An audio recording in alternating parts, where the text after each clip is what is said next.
Well, we know basically what people came to hear. They know us for certain songs, and we can't leave them out of the show. If we do, we get a lot of flack, someone will make the comments after the show, well, you did everything but my favorite song. So we try to get as many of the favorite songs in as we can. But we also bring some nuances.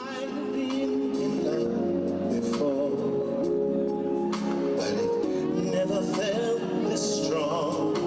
I dreamed too young, and we both know they'll take us. I cut my first record when I was 10 years old.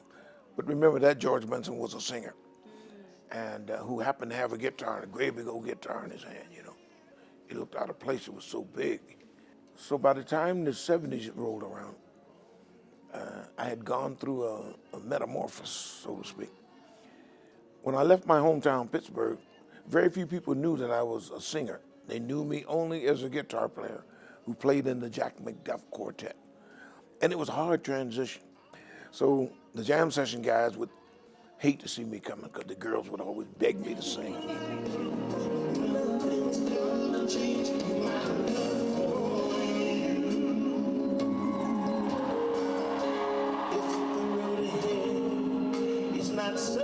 One of your most remembered visits in South Africa was during the apartheid era, if you remember, during the cultural ban.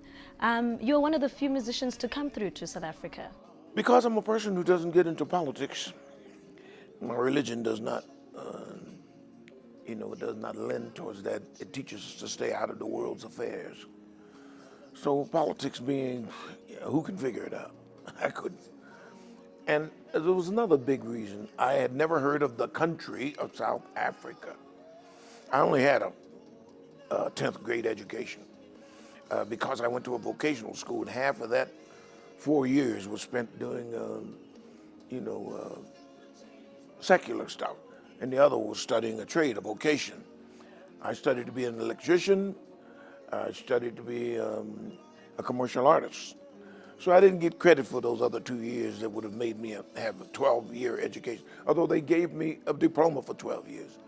I didn't really have those 12 years.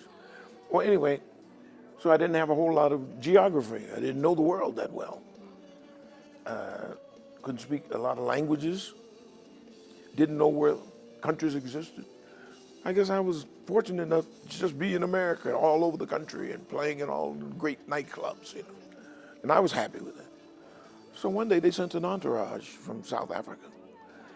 And my manager kept saying, South Africa. I said, why do you keep saying South Africa? You mean the southern part of Africa? He said, no, there's a country called South Africa. I said, there is. All of a sudden I got calls from everywhere. George, you're not really going to South Africa, are you? I said, man, do you know how long this has been booked? It's been booked for 3 months. And you knew about it 3 months. Why call me a week before I have to go? They said, you can't go to South Africa. I said, why not? They say, your career, it'll ruin your career. I said, man, I don't do that to people, man. I said, as far as I know, the gigs are sold out. They said, no black Africans will come to your show. I said, why not? They said, can't afford it.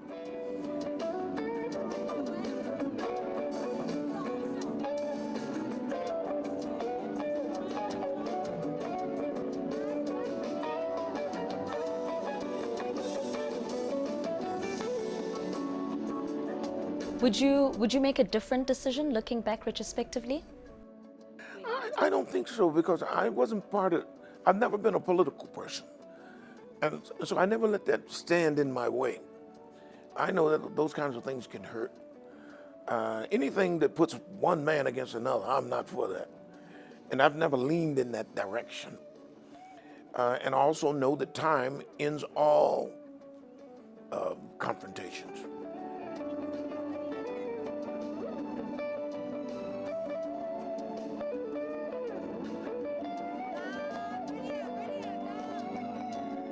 In the 1980s, you brought us a jam that most of us are still jamming to even up to this day, produced by Quincy Jones, Just Give Me the Night. Did you know it was going to be this big, that you would see people as young as me still jamming to it, to this very day? I have to give credit to the incredible insight of Quincy Jones. I mean, it was the last song in the album. Matter of fact, we were finished with the album. He called me and said, George, we got one more song.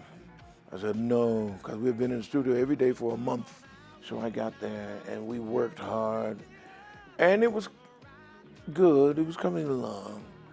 And I got tired and I said, whenever dark is, I'm tired, Quincy. He said, wait a minute, George, can you put down one whole track like that?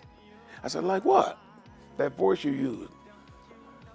You mean whenever? He said, yeah. I said, oh no, you use that. I know you, Quincy. When he sent me the test pressings a few weeks later, I put it on. The first thing I wanted to hear what he did, I said, I hope he didn't use that vocal. First thing I heard, whenever. I played it.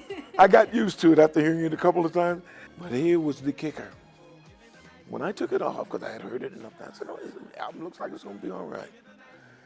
My little boy, he was 10 years old. He never, ever commented about anything I ever did. He came up to me and he said, Dad, I said, yeah, what? He said, can you put that song on? I said, what song you talking about? The one that goes, all right, tonight. I said, that song is going to be a smash.